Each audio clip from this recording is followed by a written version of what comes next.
اللهم صل وسلم وبارك على سيدنا محمد أفضل الخلق وعلى آله وصحبه أجمعين وسلم تسليما كثيرا إلى يوم الدين. النهاردة هنعمل كبيبة الجمبري. يلا مع بعض نشوف الطريقة.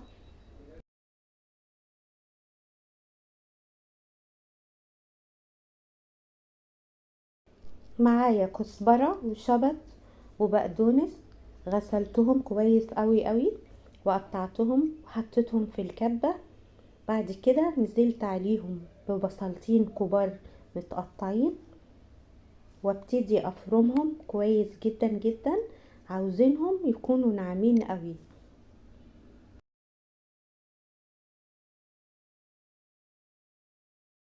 هنستمر في الفرم لحد ما نحس ان البصل بقى ناعم جدا هو والبقدونس. بعد كده بنزل بكمية البقدونس والشبت والكزبرة بالتدريج، لان طبعا زي ما انتوا شايفين الكبة مش بتاخد المقدار كله، فانا هحط شوية بالتدريج وابدأ اقلب من تحت لفوق وافرمه لحد ما احس ان الخليط بقى ناعم جدا. وانزل عليه بشوية توم زي ما انتي عايزة التوم، عايزة تعملي 4 فصوص، عايزة تعملي اكتر، ده يرجعلك. ما زلنا مستمرين في الفرم لحد ما تبقى ناعمة جدا.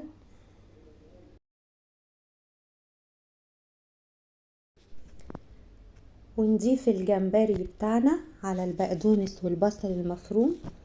مش هفرمه كتير، نص فرمة كده، يعني لفة بسيطة مع بعض بحيث يكون الخليط متجانس مع بعضه. الجمبري بتاعنا ده مقداره كيلو على نص كيلو رز، يعني ما تحاوليش انك تكتري الرز عشان تحسي بطعم الجمبري. خلاص كده هو ده المطلوب. باخد الخليط ده بحطه في صينية او في بولة بالشكل اللي احنا شايفينه ده. معلقة ملح كبيرة، ننزل بقى بالبهارات بتاعتنا، بهارات مشكلة، فلفل اسود، كمون. بتستخدمي من كل حاجة معلقة شاي، ما عدا طبعا الملح انا حطيت معلقة كبيرة.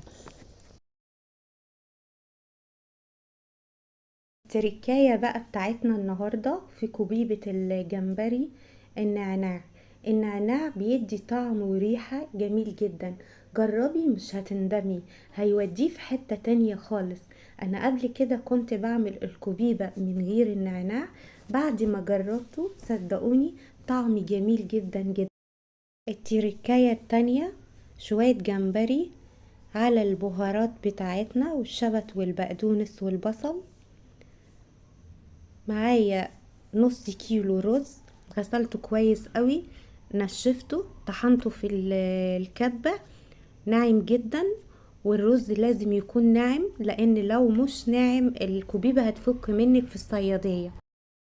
المقدار بتاعي النهاردة كيلو جمبري عليه نص كيلو رز.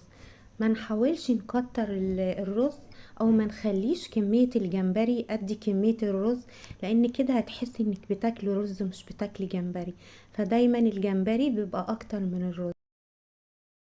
قلبناها كويس قوي المكونات مع بعضها، بس الاحسن الايد عشان كلها تتعجن كويس جدا. كده خلاص العجينة تمام. نبدأ نشكلها. بنجيب معانا طبق فيه شوية زيت، بنبتدي نعمل اقراص الكبيبة زي اقراص البرجر بالظبط. بنبل ايدينا بالزيت وبنقطعها زي البرجر، ويكون السمك بتاعها مش تخين قوي، هتتشكل معاكي في منتهى السهولة. خلاص كده تمام. بتعمليها كورة وبعدين بتبططيها. الكيلو الجمبري والنص كيلو رز بيديني كمية حلوة قوي، والجمبري اللي احنا حطيناه بيديها طعم، وكمان شكلها لما يكون قطعة جمبري كده او اكتر في كل واحدة بيبقى طعمها حلو قوي. كده خلصت الكمية اللي عندي بالشكل اللي احنا شايفينه ده. عاملة صينيتين مش واحدة.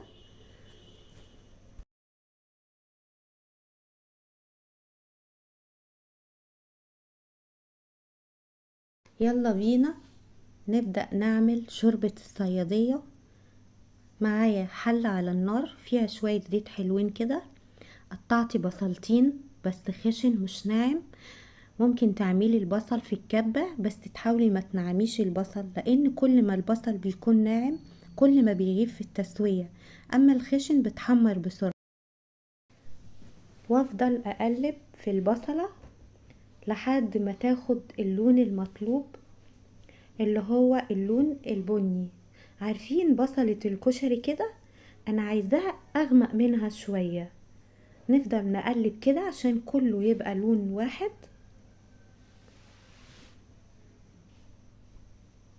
هو ده اللون البني؟ لا طبعا، هنفضل نقلب كمان، عايزينها حاجة بسيطة كده. كده وصلنا للون المطلوب. نزلت عليها بمقدار من المية.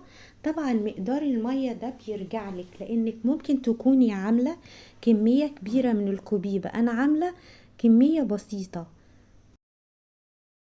وممكن تعملي البصلة بتاعت الصيادية بتفرميها في الكبة عادي مفيش مشكلة، بس انا عملتها لانها كده كده بتدوب مع الغلاية.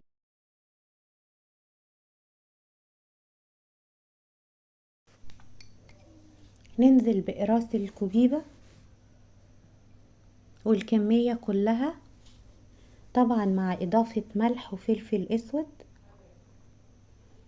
بالشكل اللي احنا شايفينه ده. وزي ما انتوا شايفين كده بقلبها حلوة معايا لان مقاديرها مظبوطة. مدة السلق 10 دقايق مش اكتر.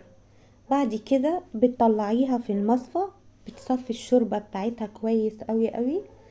بتجيبي طاسة على النار فيها شوية زيت، بتبدأي تحمريها بالشكل اللي احنا شايفينه كده، ونقلبها تاخد لون من تحت ومن فوق. ومش بتاخد وقت لانها مسلوقة ومستوية، مجرد لون بس مش اكتر. بتحطيها على مناديل وبعد كده تقدميها. انا ما عملتش الكمية كلها محمرة، انا سبت نص مسلوق ونص محمر.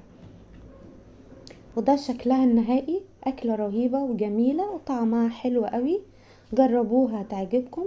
ولو عجبكم الفيديو لايك وشير وسبسكرايب وتفعيل الجرس على كلمة الكل عشان يوصلكم كل فيديوهاتي. واشوفكم على خير في وصفة جديدة وفيديو جديد، والسلام عليكم ورحمة الله وبركاته.